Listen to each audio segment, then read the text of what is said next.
Hello students, in last lecture we talked about the selfish giant and how the selfish giant was unable to experience, was unable to feel the beauty of the nature. So in the last lecture we talked about the outline story of the short story by Oscar Wilde, that is the selfish giant. So the selfishness in the giant deprived him from enjoying the beauty, enjoying the pleasure of the nature. So everywhere there was a spring, but only the garden of the giant was untouched by the spring. There was a winter. Everywhere there was everywhere in the garden there was a frost, and the giant was unable to understand why the winter is not visiting his garden.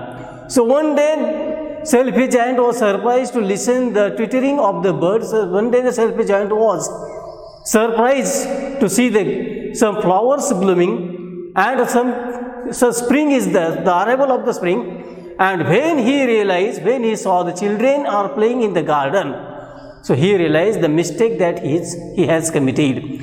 Now in this video we are going to talk about, we are going to discuss, or we are going to learn about what the writer Oscar Wilde wanted to explore through the short story The Selfish Giant. In short, we are going to deal with themes that the writer has touched in the short story The Selfish Giants. The first and the most important and the dominant theme of the story is arrogance.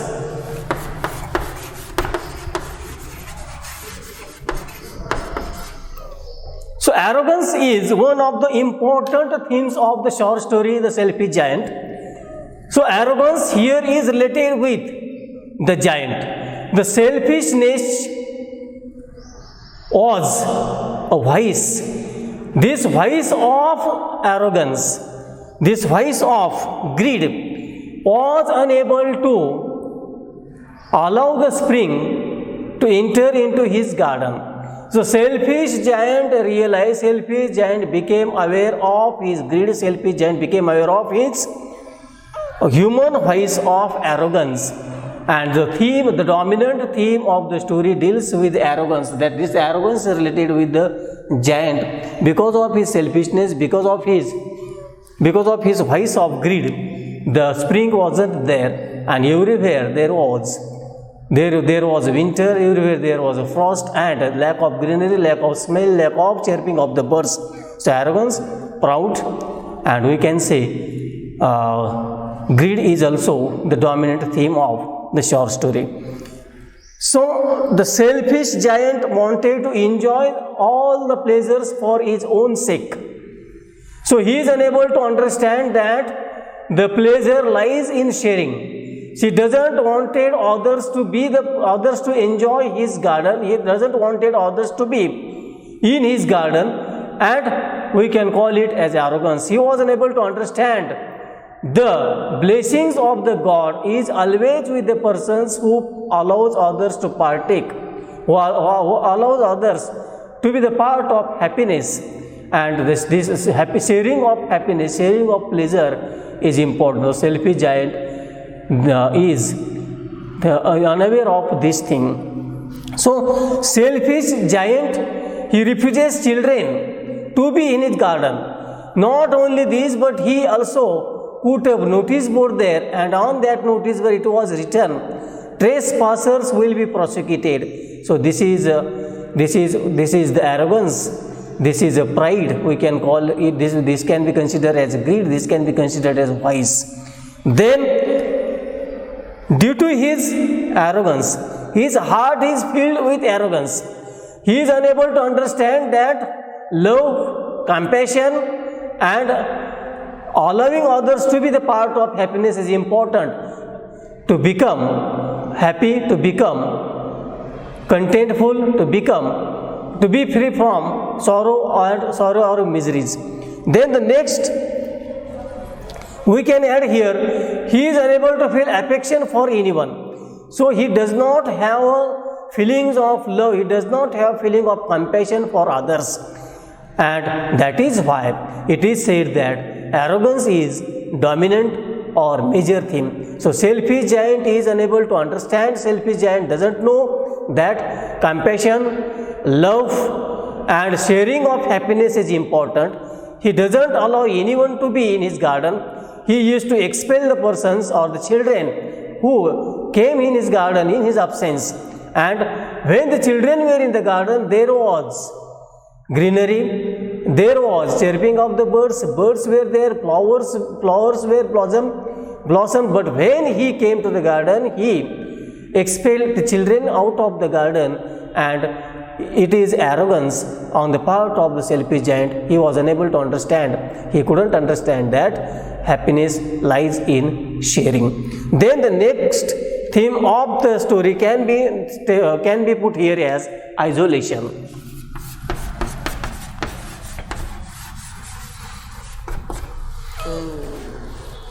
The isolation is also important theme of the short story, The Selfish Giant. So isolation here is also related with the selfish giant. Since the selfish giant is the dominant character, major character, the story moves around him. We can call it a sort of parable. Through the selfish giant, the writer here wanted to convey the message. So selfish giant prohibits children to be in his garden, and as a result of it, there was a perpetual winter in his garden, and he wanted to lead life, a single life or isolated life. He does not want it to be in the company of others. He hates the companions. He wanted to remain sick. He wanted to remain isolated, and that is why we can say here that selfish giant does not want anyone to be with him, does not want anyone to be in his garden. He does not want to share his garden with others. So he is selfish, and thus he wants to confine himself alone. So his selfish nature, his selfishness is one of the most dangerous vice, or we can call it is the dominant vice in him. And that dominant vice, V-I-C-E, not V-O-I-C, dominant vice in selfish giant made him a person who dislikes others. Then giant isolates himself, so his garden is always closed for others. His garden is only for his sake. Not only this, but the sentence the Oscar Wilde put here, when he shouted at children, said, "This garden is mine and it is only for me." So this sentence shows the selfishness of the giant. After that, the next theme of the short story can be love and compassion. So love and compassion are two Christian virtues.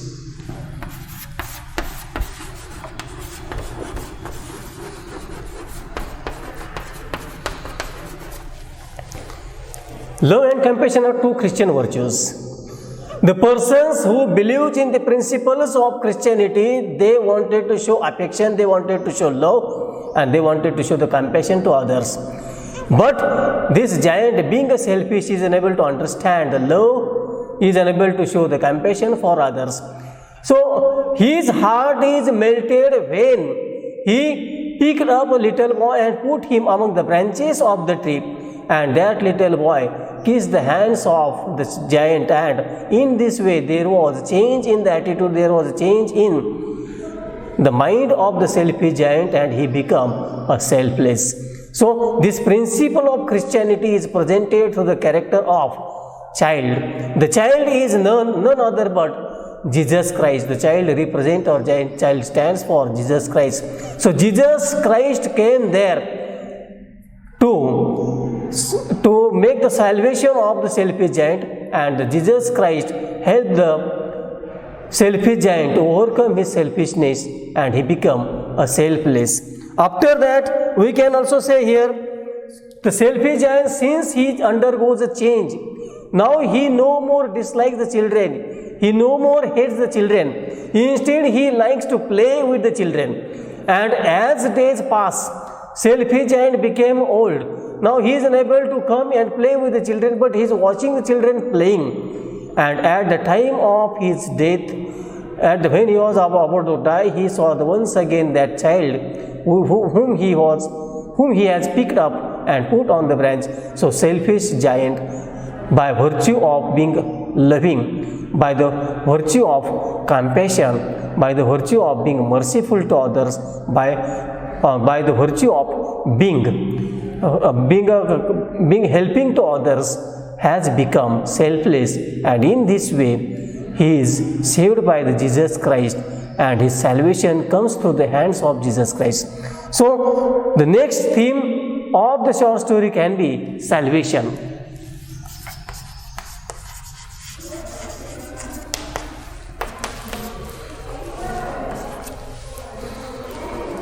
It is a central theme of the story. All the story, the entire story of the selfish giant is centered with the theme of salvation. So here is the salvation of the giant. Here the salvation of the giant who is full of vices like greed, vices like arrogance, and vice like greed. So he is saved, he is helped by Jesus Christ, and he met his end. He died peacefully, though saving oneself from the ultimate punishment of God is important. So one should always try to remain selfless in order to be free from the punishment of God after death or in lifetime. For our misdeed, for our misbehavior, God is going to punish us, and the persons who are selfless, the persons who are compassion, who shows the virtue of compassion and love, as well as who wants to others to be the part of their happiness, are always going to be free from the punishment of God. Then the giant, only the giant was unable to understand the importance, relevance, or significance of salvation. So it is through the small child, Jesus Christ came there in order to teach him, in order to preach him the value or the significance of selflessness. So selflessness is important in order to get salvation. So salvation is ultimate end of human being's life, and one cannot get it. Salvation is not possible until and unless human beings are free from vices like arrogance, pride, and greed. So selflessness is necessary to get salvation. Then the next theme of this story can be the forgiveness.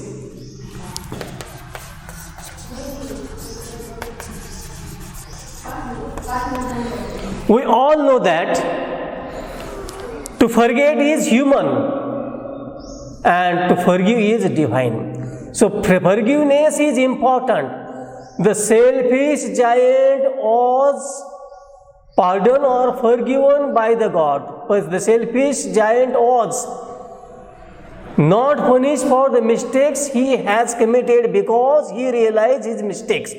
So one should try to realize his mistake, one should try to learn from his folly, and if we repeated our mistakes, the God is not going to forgive us. So we have to be away from our mistakes, we have to be away from sins, and we have allow others to share our happiness, and if we do all these things, God is going to forgive us. So these are some major themes of the short story, The Selfish Giant. Oscar Wilde here tried to explain the principles of Christianity through the character of the child and through the character of selfish giant.